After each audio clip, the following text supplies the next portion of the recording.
Hey, welcome to the Midlife Freedom Podcast. I'm your host, Lindsay de Swart. It's lovely to see you. How are you doing? So welcome to the show today. Today's a solo episode, so it'll be a little bit shorter than normal. I've had some fantastic guests over the last month since we returned after the summer break, and so it's about time for a solo episode today. So I wanted to talk about imposter syndrome, actually, because imposter syndrome is a bit of a hot topic, and for some reason I don't know if it seems to be more prevalent with men than for women, but certainly within midlife it's a bit of an issue when you're trying to maybe build up a business or start some new venture. So that's what I'm going to talk about today. And so what I want to do is to give you 5 ways to basically get over yourself. Because you know what? Imposter syndrome actually is just you getting in your own way. It really is just you getting in your own way. And it's kind of like, I've heard it described, or I've heard this sort of situation described as 2 ends, opposite ends of a stick. So you've got like bold and confident on one end of the stick, and then you've got imposter syndrome on the other end of the stick, and you can't hold both ends of the stick at the same time. It's physically impossible. So how do you make sure that you're sticking at the right end of the stick, which is the bold confident, rather than the imposter syndrome? So in today's episode, I'm going to go through 5 ways that you can do that. So if you're at home or you're not driving, get pen and paper. And if you're driving, just come back and listen to this again. Okay. So the first way is to let go of the result. So that sounds easy, right? Okay. But you're saying, okay, so where this gets sticky is where you think you've got a goal. When you focus on a main goal, but let's put it this way. If your child came to you and said, I want to take up gymnastics, and you said, okay, are you going to go to the Olympics? You don't know that. So just like anything, when you're starting out or when you're on the path, you don't know what the result's going to be. And you can't judge whether you get started or not because you want to know what the outcome is, because that's just impossible. You will never know what the outcome is. However, that's when they say it's about the journey, it's not about the destination. And I did an episode about that eons ago. Actually, it was one of my most listened to episodes, which is all about destination addiction, where you are just aiming for goal to goal to goal to goal. So anyway, imposter syndrome will come in when you think that you are, for some reason, not going to achieve your goal, and therefore you become very scared about who will listen to me, what have I got to say, who am I to talk about this, etc. Anyway, obviously by the end of these 5 points, you'll be well and truly over that. Anyway, so letting go of the result. The way that I have found with many clients and through doing NLP and all the coaching and all obviously the personal development I've done over the years and all my training, one of the really, really good ways is actually just to think about what it is you're teaching the other person. Because we only get imposter syndrome if we're kind of putting ourselves on the line, or we know we've got to show up to work with other people, which is what, purpose is all about, is you find your passion. And then you, by sharing it with other people, you find your purpose. But it's in sharing it with other people, that's when imposter syndrome really kicks in. So it's kind of in that middle bit. So if you can actually, I hate to say it, but I'm going to keep repeating on this episode, if you can actually get over yourself enough to say, me sharing this information isn't about me sharing this information. Me sharing this information is about the other person solving their problem and reaching their goal. And if I can help them in any way, shape or form to get closer to their goal, then my mission is accomplished. And when you get into that frame of mind, because your thinking is outside of you, you actually just dissolve imposter syndrome, because imposter syndrome is, you're so within your own head, you're so within your own energy that you forget the whole intention and the whole purpose of why you're doing what you're doing in the first place. So whether it's because you're starting a podcast, an Instagram channel, a YouTube channel, teaching a class, whatever it is, if imposter syndrome starts kicking in, you have to actually look into the eyes of the people that you're trying to help and know that they are there and they are willing to listen, and they have showed up because they want to listen to what you have to say, because for whatever reason, they believe what you have to say has value. Okay, so that's point 1. Point number 2 is, and it leads on very nicely, funnily enough, is there are always people behind you and there will always be people ahead of you. So this also kind of relates to target market. and your ideal customer. Wherever you are in your process, wherever you are in life, actually, whether it's, any time in life, there are always going to be people behind you, and there are always going to be people ahead of you. And they will be wanting to achieve what you've achieved, or they will have achieved what you've achieved and moved on. For example, with my Instagram page, I realised today that I have had this new Instagram account, Midlife Freedom Angel. I've had that account for 299 days now. And in that time, I've made 400 posts. And even if it's literally been about 8 months before I would call myself a business coach, which is ridiculous because I've been in business for about 20 years, but not an online business. But with everything I've learned through doing the podcast, and then everything I've learned on Instagram and making those 400 posts and doing like 10 courses, working with mentors, working in mentorship groups, etc., do you not think I've learned something? There is a path that I've walked that a newbie to the space has not walked. Somebody who's already got, $1 million business, yeah, of course they know more than I do. And of course that they can teach me a ton, which is, why I invest in mentors. But at the end of the day, there are still a whole bunch of people who have not built what I've built or achieved what I've achieved. And it's the same with all of us. There are people, if you're in the position where you want to teach or share or solve any problems for somebody, there's going to be people who want to solve the problem that you've already solved. Your target market, I won't say it's a really sort of businessy term, but your ideal customers are just people who are a couple of steps behind you. That's all. And the people who are steps ahead of you, you're not going to attract them anyway, because they're like, yeah, I've been there, done that.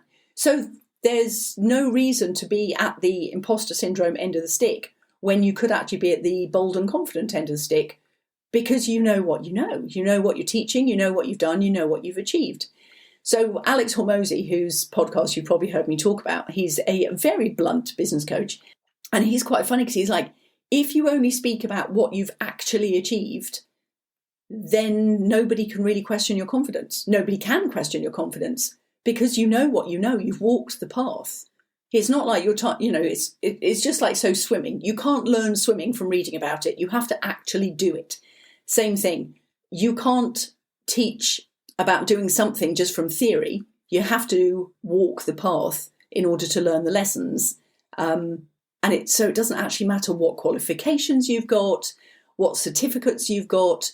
The whole point is, have you walked the path or haven't you? And if you've walked that path, then you've got something to share, you've got something to teach, and you are coming from a position of authority. Point number 3 is you had to start somewhere, and that's not where you are today.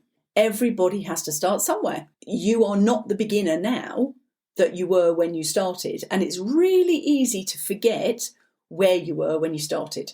I mean, you can think of 100 different examples. Let's take motherhood. So when you're a mum and you've got your new baby, you wouldn't have the faintest idea how to deal with, an 8-year-old kid's party because you've only had a baby. How on earth would you know how to organise a kid's 8-year-old birthday party or, graduation or anything like that? You wouldn't know any of that because it's just not where you are yet.